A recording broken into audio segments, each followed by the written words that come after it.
What's up guys, Agent here with another build video, and today we're going to be going over the Templar tank.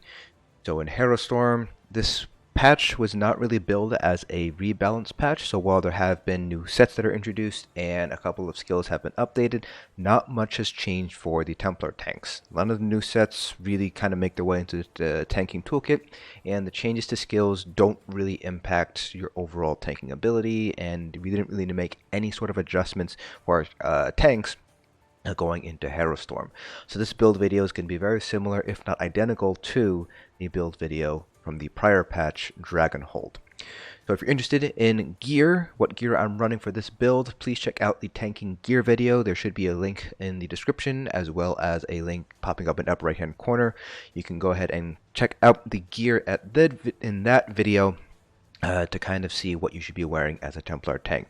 This video will be going over skills, we'll be going over what skills you want to have, what sort of flex spots you have, when you'd want to use certain skills, etc. As well as sort of a surface look at how you want to play a Templar tank, what kind of differs from a Templar tank compared to your stereotypical Dragon Knight tank. So let's go ahead and get started here with our front bar, which is our sword and board bar. We have Ransack. You can use the other morph if you would like, which is Pierce Armor, and more on that in a little bit. Heroic Slash. This is for the minor heroism.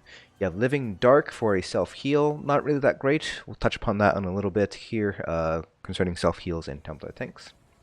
Then we have Blazing Shield as our shield. Repentance. This is a flex spot. You will mainly be using this in trash in order to get more stamina back. For boss fights, it won't really be used too much unless a boss has a lot of adds that you can repentance for additional stamina. And we have Aggressive Warhorn. You can change out this ultimate for a couple other ultimates if you would prefer. It's kind of up to you. For our backbar, we have Inner Rage. This is our ranged taunt. We have Balance for our major resolve, although you don't really need it for the major resolve. This is mostly for the magic and sustain that you're getting out of it, because you will be getting major resolve from restoring focus here. Restoring focus also returns stamina as well. Plus, it gives us a little bit more physical and spell resistance while we're in the rune, and since we're a tank, we won't really be moving that much, so you're pretty much always going to get the additional 50% resistance bonus from restoring focus. Now, for this setup, I do have a destruction staff, so we are using the elemental blockade to help proc our enchants. Then we have extended ritual as a self-purge, as well as a self-heal. Then we have Aggressive Warhorn again. So one of your bars will need to have Aggressive Warhorn. Doesn't have to be the back bar, it can be the front bar, so kind of pick whichever bar you want.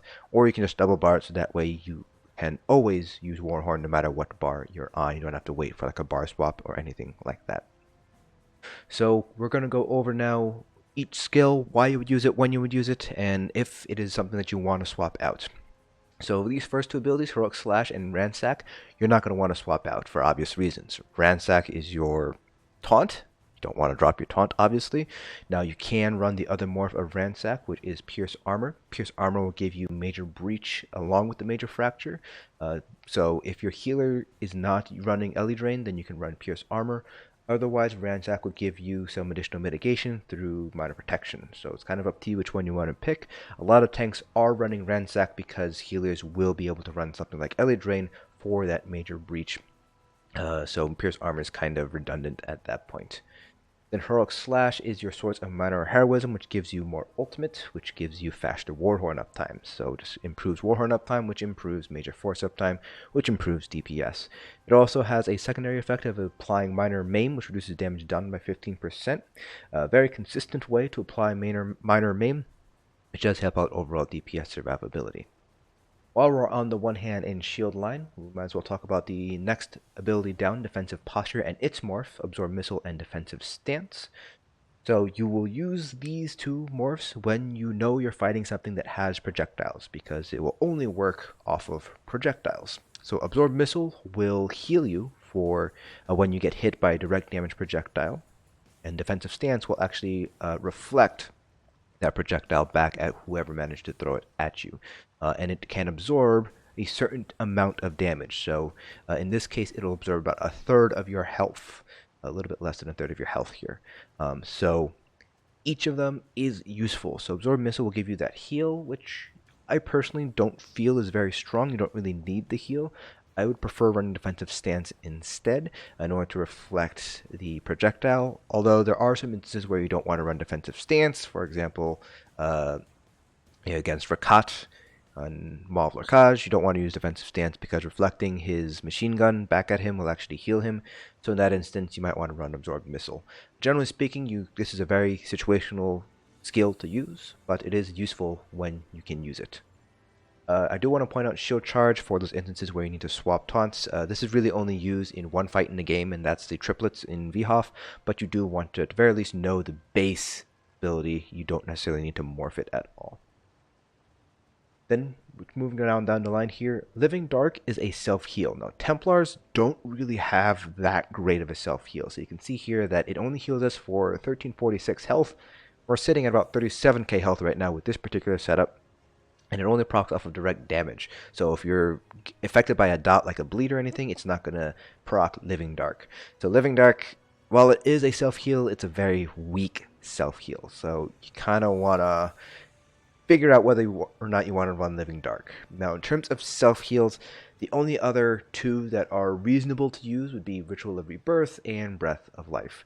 Breath of Life is cheaper, but it does not necessarily guarantee that it's going to heal you. So if you look at the wording, healing yourself or a wounded ally, so it's not necessarily going to fall on you. Chances are it will, but you might not necessarily want to risk that, in which case you're going to want to run Ritual of Rebirth, which is more expensive, but it is guaranteed to heal you, and they both heal for the same amount. So you see here, 6522 and 6522. So pick whichever one you want. You can also run the other morph, which is Honor the Dead. So if you do happen to heal somebody else, you do get a little bit of magicka back, so it's not a complete waste of your magicka if it doesn't heal you. So it's kind of up to you which one of these you can run, but these don't scale off of max health. So you can see here 6522 for Breath of Life or 6737 for Honor the Dead. That's only about a sixth of our max health.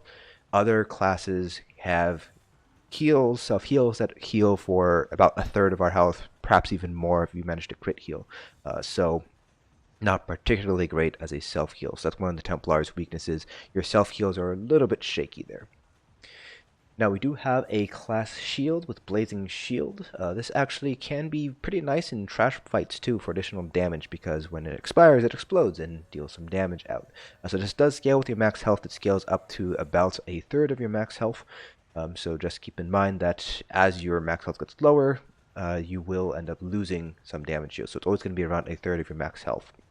But it's always nice to have an additional shield just to kind of give yourself a little bit of padding, especially because it's a very large one. It's a third of your health. So you can basically increase your health by essentially, a third. So it's very nice to have. Repentance, I mentioned earlier, you're only going to really run this for trash fights or boss fights where you have adds, because it does require corpses nearby, and no, if you have necromancers, their corpses do not count for repentance, so it needs to be a NPC add, not a player add. Unless it's a player that's dead, then you can repentance their corpse. So this is not particularly, I should say, useful. It is not consistent for boss fights. For trash fights, really great. You don't have any issues with sustain, stamina sustain. But in boss fights, the only real benefit you get from repentance on a boss fight with no adds would be the minor endurance, minor intellect, and minor fortitude that you get while it's slotted. So you can swap this ability out for some other ability instead. Then for our backbar, all these are pretty self-explanatory. I already kind of talked through all of them. So let's go ahead and talk about a couple of flex abilities you might want to have on hand. So we already talked about pretty much everything under Restoring Lightline. Under Dawn's Wrath, you have Power of the Light for the Minor Fracture, Minor Breach. You could run this. Typically speaking, a Templar Healer or a Stamina Templar DPS will be running this ability, but if for some reason you're the only Templar in group, you might want to run Power of the Light. It does use stamina, so just be mindful of that, because you do want to conserve your stamina for blocking, obviously. Nothing else really under the Aegis Spear line. We already talked about One-Handed Shield line. Not much under Industrial Staff, except for maybe Crushing Shock as a ranged interrupt, which is always important to have. Under the armor line, Unstoppable and its two morphs, Unstoppable Brute and Immovable, are very situationally useful because of that immunity to knockback and disabling effects. There are some fights where you're going to want that immunity, but of course it comes at the cost of reducing your movement speed by a very, very large amount. So just be mindful of that. If you do use these two abilities, you're basically not going to be moving anywhere at all for those 6 seconds while you are immune. Just keep that in mind. Under the Fighter's Guild line, make sure to have Silver Leash. Templars don't have a chain equivalent in their class skill, so you will need to have Silver Leash here in order to pull things into you. So just be mindful of that. It does use stamina, so you're going to have to be mindful of when you use it, how you use it, because you do want to conserve some stamina for blocking. And then under the here, Strategic Order line, Meditate, either Morph, Introspection, or Deep Thoughts could be useful for Sustain. If you are high enough level in Strategic Order and you do have the Deliberation passive, you do get major protection while you're channeling this ability. Not going to be as strong as blocking, obviously, because blocking does give you the additional 50 plus 10%, but it is still something, and it does also heal you as well. You don't necessarily need to worry about running balance in order to get Magicka back. You can just hit Introspection or Deep Thoughts for a second or two, and you'll be able to get close to the equal amount of resources back. Of course, by not blocking, you're also opening yourself up to eating a heavy attack. The Magic Protection, like I mentioned, is not a strong mitigation compared to blocking, so just bear that in mind before you decide to channel this ability here. For a hard CC, under the Strategic Order line, you can run either Time Freeze or Borrowed Time. Either one's fine. Time Freeze is going to be probably a little bit better just because you don't have a cast time anymore. So Templars don't really have a hard CC to really use, so you're going to want to run something like Time Freeze for a hard CC on a Templar. Under the Undaunted line, make sure to have all these abilities unlocked. So you want Overflowing Altar for the Blood Feast synergy, as well as the Minor Lifesteal. Usually a healer will be running it, but sometimes healers won't have the bar space, so just make sure to have this unlocked. Shadow Silk for the Black Widow synergy. While the synergy has gotten weaker compared to previous patches, it's still essentially free damage, so you might as well run it if you have spare space. Also uses stamina, so just be mindful of how often you're using it. Bone Surge, mainly for the major vitality that you get from the synergy. Situationally useful, could be nice in certain fights where there's a healing debuff going out. Good example would be Cloud Rest to combat Baneful Mark and Execute.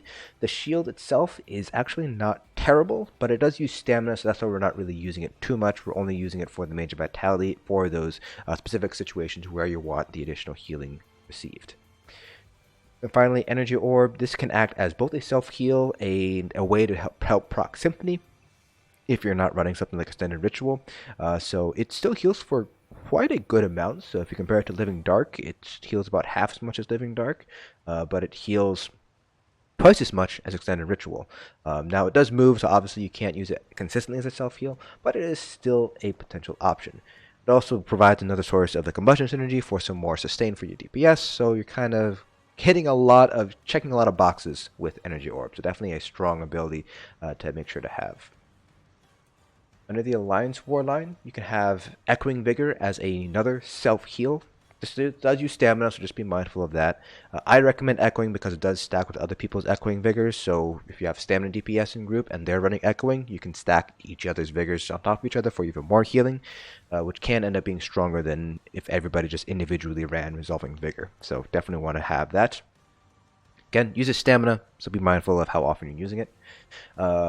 Razor Caltrops might be nice for an AoE Major Fracture if you don't have a Necromancer in group that's running Unnerving Boneyard, but it does not provide AoE Major Reach, so for Magicka heavy groups, Magicka DPS groups, you're probably not going to run this ability. But for Stamina groups that don't have a Stamina Necromancer, Razor Caltrops is the best way to apply Major Fracture across a wide area, so really great for trash fights. Under the support line, we don't really need to run Efficient Purge for a Self-purge, but in fights where there are debuffs coming into everybody else, you can run Efficient Purge to help cleanse those debuffs off of your allies as well. Sometimes a healer will be running it, sometimes you'll be running it. It kind of depends on kind of what your raid lead needs, how your bars all look between all the support roles. So Extended Ritual does Self-purge, and it's a little bit cheaper.